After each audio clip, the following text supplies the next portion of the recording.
Di channel kesayangan kita, Si Bayak. Pada malam hari ini kita akan melakukan penelusuran di sebuah pemandian keramat yang bernama Pemandian Putri Hijau.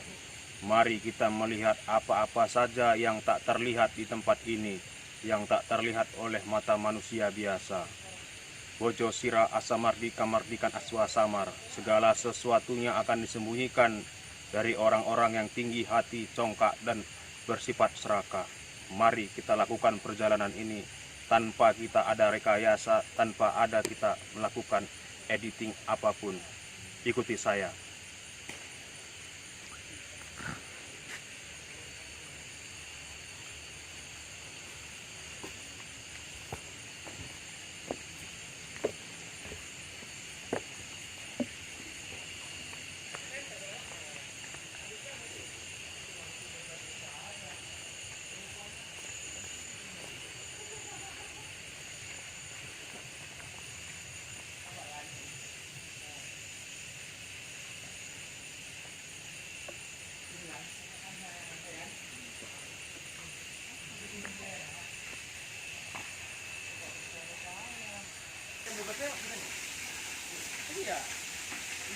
Baik pemirsa Si Bayak, dimanapun Anda berada, kita telah sampai di Pemandian Keramat Putri Hijau.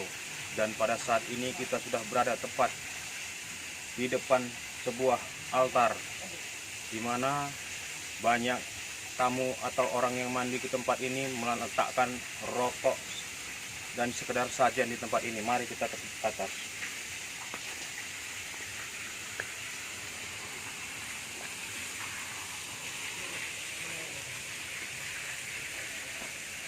Pemirsa Si Bayak, dimanapun Anda berada, di sini masih terlihat bekas-bekas puntung rokok, bekas-bekas hiu yang dibakar. Adalah sekedar untuk memanjatkan doa ataupun sekedar meminta bantuan kepada yang menghuni di tempat ini. Dimana menurut pandangan batin saya, di sini ada seorang nenek-nenek tua yang rambutnya menjulur sampai ke jalan sana.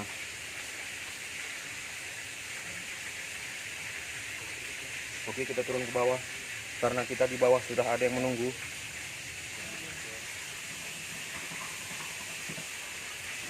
Baik, pemirsa Si Bayak dimanapun Anda berada, apa yang saya lihat melalui pandangan batin saya, belum tentu Anda juga dapat melihatnya dengan pandangan batin Anda. Karena apapun yang kita lihat dengan pandangan batin kita, walaupun Anda juga memiliki pandangan batin, bisa saja tidak sama dengan melihat satu tujuan yang sama. Karena sudut pandang kita dan cara kita melihatnya itu yang berbeda. Baik, pemirsa Si Bayak dimanapun Anda berada, jangan dulu Anda mengkomen, jangan lupa dulu Anda subscribe, like, baru Anda komen apa yang tidak menurut Anda kurang penjelasannya dari kita. Setelah ini pemirsa Si Bayak dimanapun Anda berada, kita tepat berada di jalan menuju ke bawah, di mana di bawah ada pemandian yang diyakini Pemandian Putri Hijau tersebut.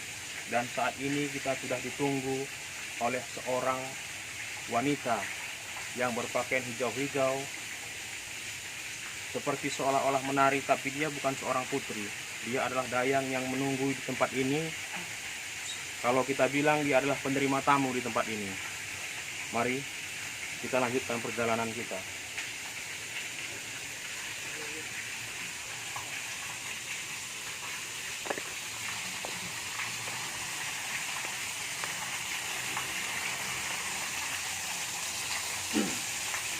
Jadi pemirsa Si Bayak dimanapun Anda berada, ketika kita mulai turun dari tangga yang paling atas sampai kita ke bawah ini, sebenarnya di sini kalau orang-orang yang memiliki mata batin, di sini ada sebuah sungai yang sangat lebar sekali, di mana airnya sangat jernih. Tapi ketika di alam nyata, ini seperti ini dia, adalah saluran air buangan yang turun di atas jalan kita ini, gitu. Tapi sebenarnya apabila anak-anak yang memiliki indera keenam atau terbuka mata batinnya, pasti bisa melihat apa sebenarnya yang ada di tempat ini. Dan kita sudah sampai di depan tempat pemandiannya. Terdapat 3 buah pancur, 1, 2, 3. Mari kita turun di bawah sekedar untuk merasakan. Menurut warga sekitar ini airnya sangat dingin sekali, yang dapat menyegarkan dan tempat anda kita.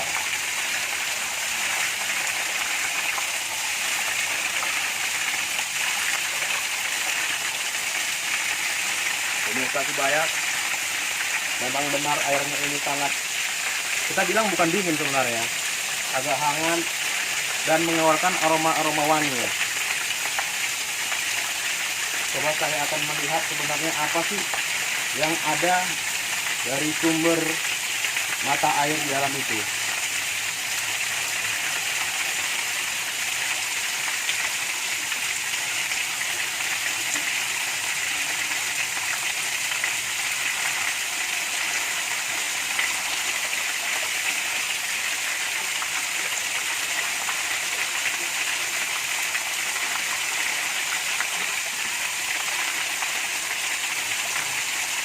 Baik pemirsa Cibayak, di dalam kolam ini, Bang, kalau boleh Bang, agak turun sedikit Bang. Dipertunjukkan dulu.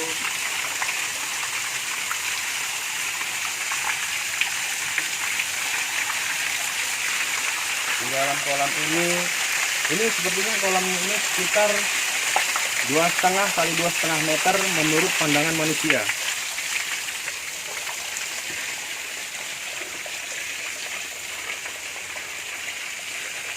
2,5 kali 2,5 meter.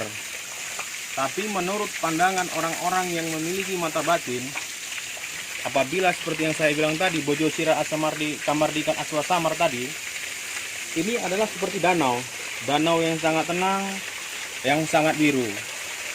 Tapi kita tidak menjelaskan kenapa bisa muncul airnya keluar, karena takut terjadi perbuncingan di tengah masyarakat.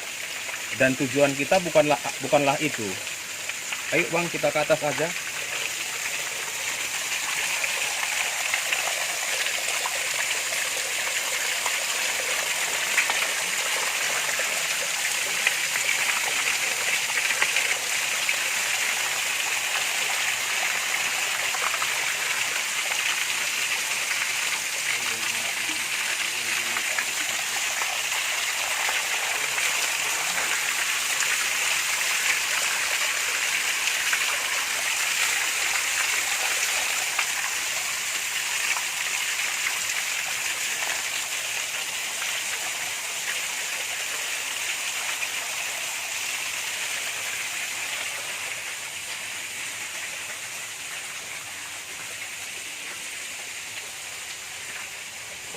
Sedikit bercerita apa saja sih sebenarnya yang ada di dalam kolam tersebut. Menurut yang saya lihat tadi, di kolam itu ada ikan yang hanya tinggal duri-durinya aja. Kita tidak tahu itu ikan apa, dan saya juga ada melihat seekor ikan emas. Jadi kalau kita bertanya, di mana sih sebenarnya sumber kekuatan yang sesungguhnya di tempat ini, saya juga tidak bisa menjabarkannya. Hanya saja saya dapat merasakan kekuatan yang lebih besar ada di dekat tempat ini seperti bukit, dan di situ ada sebuah batang besar. Tapi kita tidak tahu pasti di mana karena ini juga sudah terlalu larut kita ke tempat ini. Jadi kita sudah sampai ke depan menuju altar ini. Di sini kita sudah disambut oleh seorang nenek-nenek yang membawa tongkat, yang mengatakan salam menjuah-juah. Sedang apa di tempat ini? Seperti itulah kira-kira dia berkata kepada kita.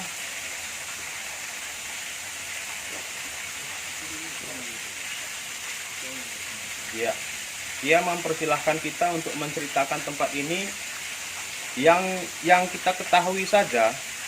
Jangan yang kita tidak tahu kita umbar-umbar kepada masyarakat. Itulah yang membuat kenapa banyak orang selalu ke tempat ini, yang mencoba menguak misteri tempat ini selalu tidak berhasil. Karena yang tidak ada dan yang tidak patut diungkap kepada masyarakat, itu yang diceritakan. Mari kita ke tempat ini lagi, ke atas. Di atas ini juga ada tempat altar, sama seperti yang di sana tadi. Mungkin ini lebih besar, karena inilah salah satu sumber di mana orang meletakkan sesajen yang paling banyak. Tapi kalau menurut saya pribadi dan pandangan batin saya, meletakkan sini sudah benar, sangat baik. Tapi kalau saya sih, menurut pandangan batin saya akan meletakkannya di atas ini. Tapi mungkin karena agak sulit meletakkannya di atas ini, ya dibuatlah di sini. Begitu. Apa aja yang ada di sini, yang saya lihat menurut pandangan batin saya, ada seorang kakek-kakek yang memakai pakaian putih-putih, yang sedang duduk melihat ke arah kita. Oke, kita ke belakang terus.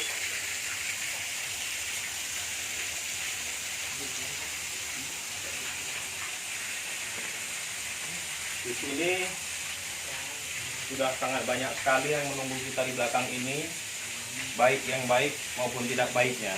Tapi itu semua tidak ada masalah. Karena kodrat manusia itu jauh lebih tinggi dibandingkan mereka ini semua.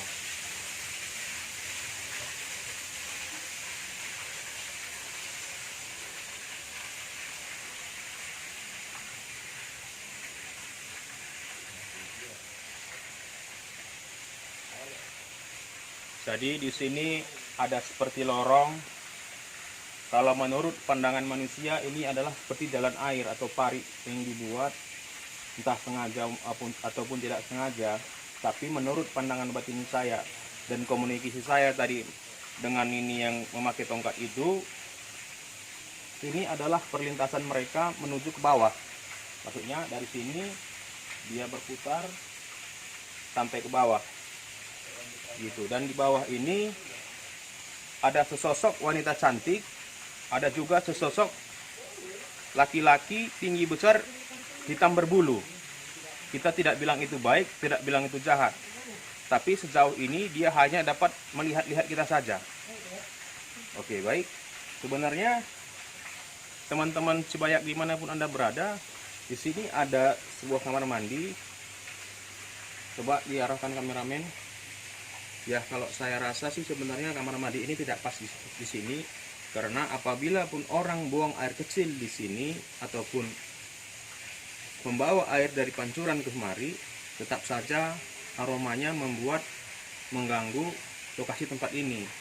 Jadi pemirsa Cibayak dimanapun berada, seolah-olah sebenarnya tempat ini menjerit minta tolong, dibersihkanlah tempat ini dari orang-orang yang jahil, dari orang-orang yang sengaja meletakkan sesuatu atau membuang sesuatu yang membuat tempat ini menjadi tidak tentram, tidak nyaman.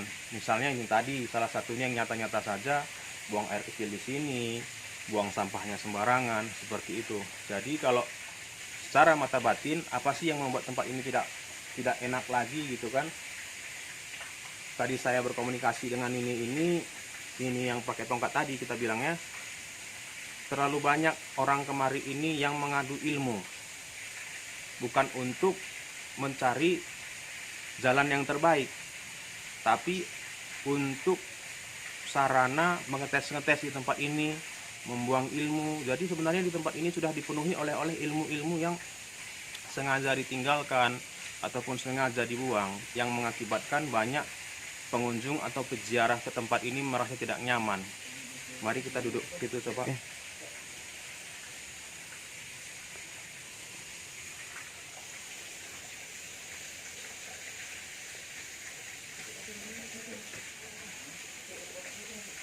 Oke, di sini sangat mengeluarkan aura mistis yang tinggi karena salah satu penyebabnya adalah ini bambu dingin. Karena yang namanya jin, makhluk halus itu sangat suka tempat-tempat yang lembab pastinya. Bambu adalah salah satu rumah mereka yang paling mereka sukai. Jadi apa aja yang ada di belakang kita ini kan seperti itu kan. Menurut pandangan batin saya, ada seorang yang seperti saya bilang tadi, ada juga kakek memakai baju putih-putih, wanita cantik, ada juga seperti hewan gitu yang berwarna merah. Iya, hewan yang berwarna merah. Ada orang yang sosok tinggi besar. Oke, kita coba situ aja berbincangnya, Bang.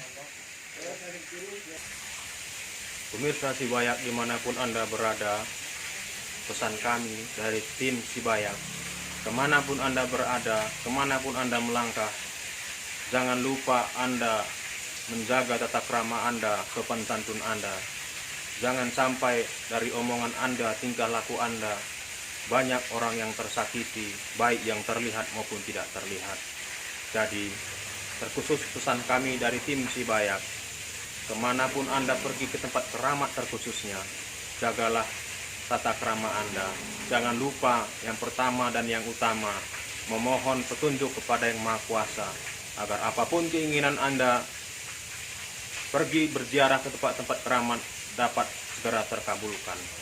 Jadi, dimanapun Anda berada dan melakukan perjalanan ritual dimanapun, jangan lupa, jangan mengotori tempat-tempat keramat itu.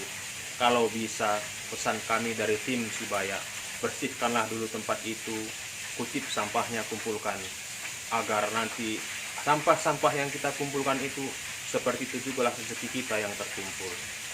Jadi, pemirsa Sibayak dimanapun Anda berada, jadi teman-teman Sibayak yang ingin mandi di tempat ini terkhusus, jangan lupa Anda memandikan jeruk purut, di mana jeruk purut ini bukanlah ritual media mistik, tetapi untuk membersihkan kulit-kulit dari minyak-minyak yang tidak baik pada kulit kita, membersihkan gatal-gatal di kepala kita, dan salah satunya adalah agar tempat ini tetap terjaga dan wangi. Jadi pemirsa Sibayak dimanapun Anda berada, jangan lupa subscribe, like, dan komen agar channel Sibayak kita ini dapat berkembang. Jadi pesan kita kepada siapa saja yang menonton di luar sana, yang menganggap kita mengomong ini tidak benar, mengarang cerita, apa yang Anda lihat belum tentu sama dengan yang saya lihat. Karena tetap Bojo Sira Asa Mardika Mardikan Acua Samat Semung Kiring Durkemurkaan. Mungkin pada saat Anda melihatnya, Anda masih membesarkan diri Anda tetap masih merasa diri Anda yang paling hebat. Maaf, kami tim Sibayak bukanlah orang yang hebat, tetapi kami adalah orang-orang yang mau belajar. Salam dari kami, tim Sibayak. Saya Mas Radek, majuah juah.